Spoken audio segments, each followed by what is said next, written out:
if you have a lack of certain nutrients, some foods might be suggested that normally you would not eat because of your intolerance, but that only has to do with that it contains nutrients that would be beneficial for the person.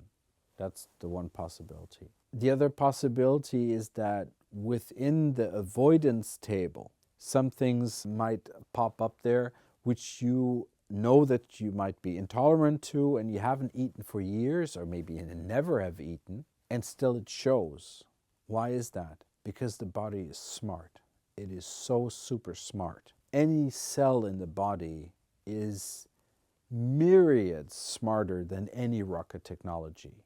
In fact, we only understand a fraction of what nature actually is capable of the intelligence, of the brilliance, of the magnificence. The body knows about a lot of things that on a conscious level we don't. I'll give you examples for that. Even though you might live in an environment and you have never eaten a certain food, you still have had contact with people that do eat that food. You've still been in a restaurant where that food is served, and the body reacts to that. It knows it and can tell about it.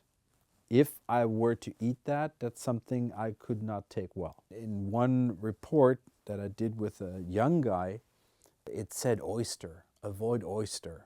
And the guy looked at me, being young, and he says, I don't eat oyster. I actually don't even really know what it is. Yeah, why does it show up here? It makes no sense. We went through that, and I just asked him questions. Yeah, that's the rare thing that happens when talking to a doctor, that you actually talk, okay?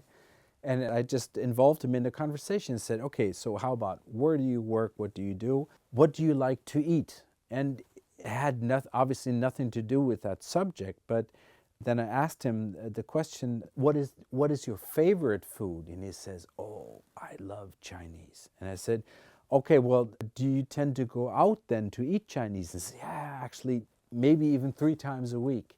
And then I laughed at him and said, do you understand that Chinese love to make things with oyster sauce, meaning as a seasoning? They add that to the food to make it taste in a certain way. His body knew, but he didn't. The body gave the answer. In one report with one woman, it showed that she has a problem with microwave frequencies. And she was totally offended. You know, it's just, oh, I eat totally natural, and microwave I don't use. I detest those things, and never.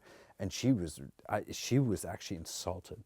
And I didn't do the test. Someone else did that test, but they asked me and they said, how could that be? Yeah, what does that mean? And so I said, well, let me talk to the woman. And I talked with her and I said, okay, well, that shows up now. And again, she was, I don't like that. And why is that in there? And that insults me. And I said, well, what is the place in your apartment that you spend most time at?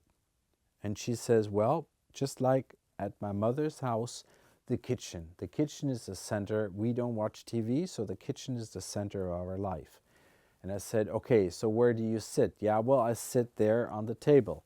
And I said, okay, think about, is there an apartment above you? No. Is there an apartment below you? Yes. What is under that? What's the other kitchen? And I said, think about, have you ever been there? And she said, yes, of course, it's a friend of ours. And I said, what is at that place that you typically sit at? And she looks at me, and didn't look at me, she waited a moment, and then she said, actually, that's where he has his microwave. And I said, okay, so we have a possible influence that your body detects something it doesn't like. Now, you told me about your favorite restaurant and what they all serve. Have you ever been in their kitchen? And she says, of course not. I mean, I don't belong there. Obviously, I'm not being invited to look at the kitchen. And I said, do you realize how many restaurants actually use a microwave to heat their soups and their foods? And that's when her complaining stopped, okay? Her body is so much smarter than her. And that's the case for pretty much anyone.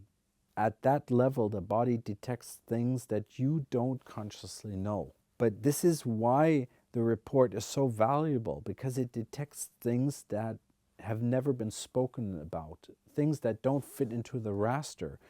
Or in terms of, for example, there's a specific report for children age 1 to 12. They don't have a voice. Either they can't speak yet, or children, if they have some complaint, they'll say, oh, I have tummy ache, okay? Even if the leg's broken, they'll say, I have a tummy ache, because they cannot properly verbalize it. They cannot properly pinpoint what it is. And now with the S drive and the report, it gives the body a voice. And that's something that I just find enchanting and super, super helpful to really help to address the issue.